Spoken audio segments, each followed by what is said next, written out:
Thank you for tuning in to Mrs. Danielle DeVita. I am a relationship and femininity coach, and my goal is to help both men and women be in relationships that's best for them.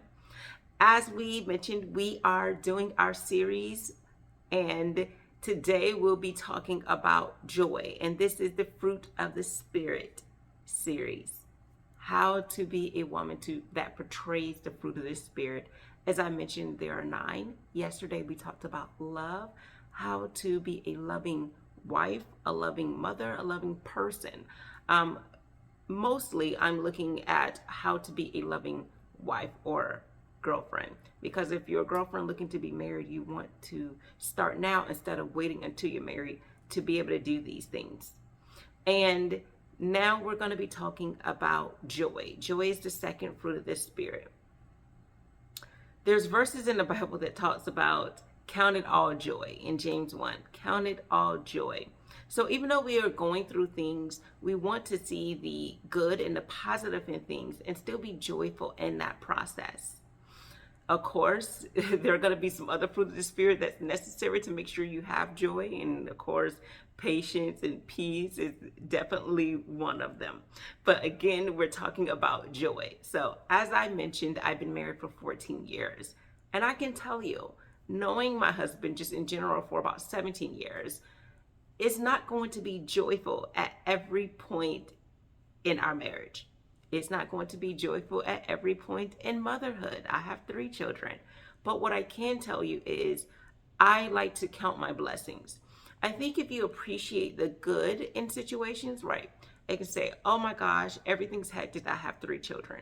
But the beauty is I've been blessed to be able to create 3 children from my loins. And everyone can't do that, right? And have healthy children, right?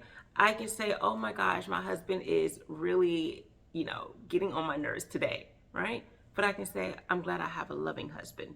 And today, he's just getting on my nerves. It very well could be me, but I know that I have a great husband and I can see the beauty in that, right?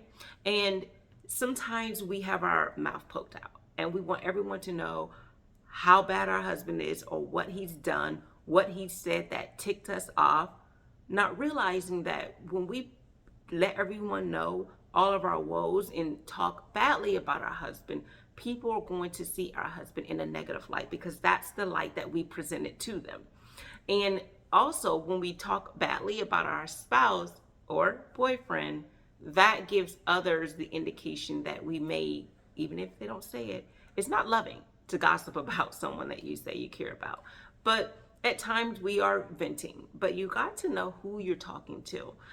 I know that whenever I feel like I need to vent, there's some people you definitely cannot speak to because the things you're going to say is not going to be helpful for your relationship. Sometimes you need those friends or you need that family member or you need that therapist or whoever it is that's going to say, hey, let's think on things that are positive, right? Instead of thinking on the negative. Let's see how we can turn it around. What can we do? How can we be better? And as I mentioned, why I have this channel is for that very reason. I was thinking, oh my God, my husband is doing this and this and that. And at the time I wasn't talking to someone about it, but I was in my mind thinking of all the things that hurts me, right? That he's doing. And God said, no. What about you? You can be a better wife. Look at you. Stop worrying about him. When you're better, then he'll be better. And it's so true. When I decided to work on myself, become a more loving wife, to become loving in my words and my actions, and just being a loving person in general, reshaping my thought process, my mindset, making transformations, right? I realized that, wow, he is changing, but he's changing because it was something that I was doing. When I changed, he changed. And what we don't realize is that people sometimes adapt to where we are and where our mindset is. So if you're around people who are sometimes doing toxic things, not to say my husband's toxic, but when you're around people who are doing things that are unhealthy or toxic, you have to look, what is it that I'm doing? Am I always creating defenses? Am I, why are you doing this? Why are you doing that? No, I'm not, when you're kind of creating that mindset that you're defensive, that you are being too emotional, there's a way you can be too emotional because sometimes we don't harness our emotions. Am I being someone who pops off at the mouth instead of think before I speak? Am I tuning people out when they're speaking just so I can wait for my turn to speak?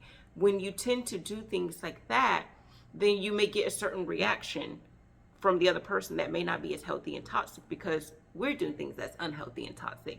And you can rid yourself of those things. No one's perfect. Sometimes we're going to do things that's unbecoming, but the goal is to try not to repeat our steps in doing those things. How to be a better wife, not being the same wife that was doing something that was toxic or unhealthy yesterday. And I believe that sometimes we do think that we can do no wrong. As women, sometimes we think that we can do no wrong, but we can't do wrong, and we can do and be better. And part of that is seeing the good in situations, being grateful for what we have instead of talking about what we don't have and what we don't want. When you're a grateful person, when you can see the positive in things, then you can have more joy in your spirit. I talked yesterday or the day before I posted the video about the time that I was upset when I saw dishes in the sink. I worked so hard to clean up the house.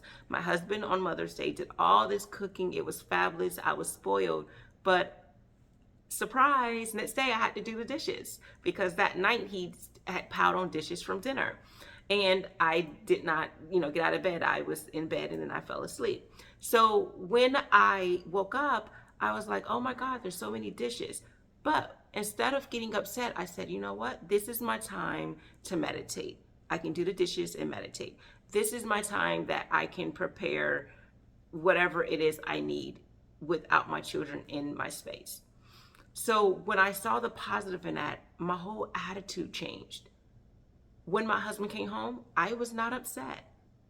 He was surprised. Wow, you did the kitchen. I was going to work on it. I didn't want you to have to do this. But sometimes when we have this anger, when we have this frustration, it's hard to see the joy in things. I promise you, there are so many things that you can be upset and frustrated and angry about. But when you see the positive, when you see the good and how you can turn something into good, how you can come to a resolution, you can definitely see the positive in things, and you can become more joyful and not letting petty things bring down your entire day. I've seen so many people, their entire day is horrible because of the morning traffic. I have to get through traffic to get to work, believe me. Sometimes it could take up to an hour, and it could take more if it's a bad day. But let me tell you, when you allow something as insignificant as traffic mess up the whole day, it may mess up just for your time, just for that being, but you don't want it to mess up your entire day. You don't want something that someone said, something they've done to mess up your entire day. Don't give people that much power. They have a lot of power if they can mess up your entire day because of something they've done in a minute or less. And so I think that if you're saying, wow, you are being joyful and it's just unrealistic to be joyful, like I said, you're not going to be joyful at every moment of the day, but count it all joy. And it's going to be hard, but if you strive every day to exhibit the fruit of the Spirit, so again, there's 9. So one day, just work so hard to think about how to be loving, because usually when you're loving, all the other things can trickle down, because if you're loving, you're kind. If you're loving, you're good. There's goodness, right? If you're loving, you're going to have patience and peace and all of those things, right? And joy. But focus today on joy. Being a joyful person. When you're joyful, you're more approachable as well. So try to just put a smile on your face. Even when today is not a great day. I used to dress how I felt, right? So whenever I was having a bad day, or if I wasn't feeling well, I just wore my sweats or I did whatever. But I've learned that whenever I'm not feeling well that day, to actually dress up, because it can kind of perk up your day. You know how it is when you put on that outfit, you feel better if you have on a nice outfit than if you have more of a relaxed outfit. So I would strive for, if you really are not having a great day, put on an outfit that actually makes you feel good. Do your hair, do whatever it is you need to do. If you're a man listening, you can take all of these things in reverse.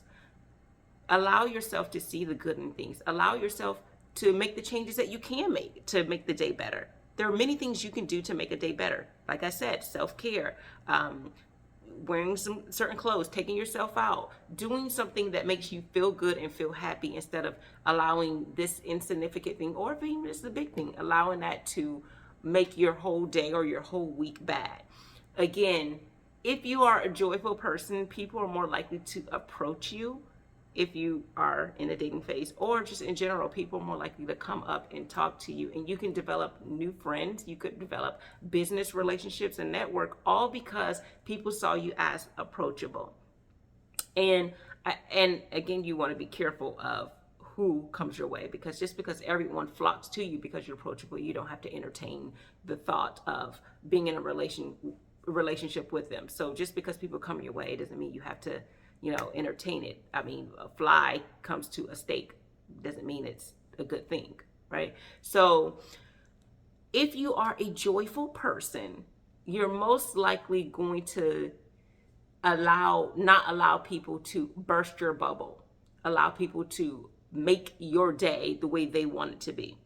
If you are a joyful person, you will also learn that sometimes people are only doing the things they do just to make your day bad because their day is bad. And when you learn that, and you'll be surprised how many people are like, you know what, my day is bad. And then they put that energy out on everyone else because they want everyone else to feel how they're feeling. But if you give people that power, like I said, then it can just really be a negative experience for you if you tend to allow other people's energy to inflict upon yours. All right, so being a joyful person, and so don't forget being loving. So when you're joyful today, incorporate being loving. The things that you say, that you do, allow yourself to put a smile on your face and truly mean it. Be genuine. So we don't want this fake joy. Like, actually think of positive things. Write down things that you could be happy about. I'm alive today. I made it through another day, right? If you do have parents who were good to you, I have great parents, or I had that one parent who was great, or no, I didn't have any great parents, but I have this great neighbor who's awesome. I have this great teacher who's awesome. Think about, I have this great job. I have the money that I need to get the things that I need. Even though I may not have the money to get things I want, I have the money to get the things I need. I have food on the table. I have a great husband. I have someone who's loving, who's caring. I have great children. I have my children in a great school. I am able to take care of my health. I'm healthy because there's some people who are not right now. Understanding that is going to really propel you into the next day. All right. So thank you so much for tuning in to Mrs. Danielle DeVita. I hope that this helps you to be loving and joyful. Take care.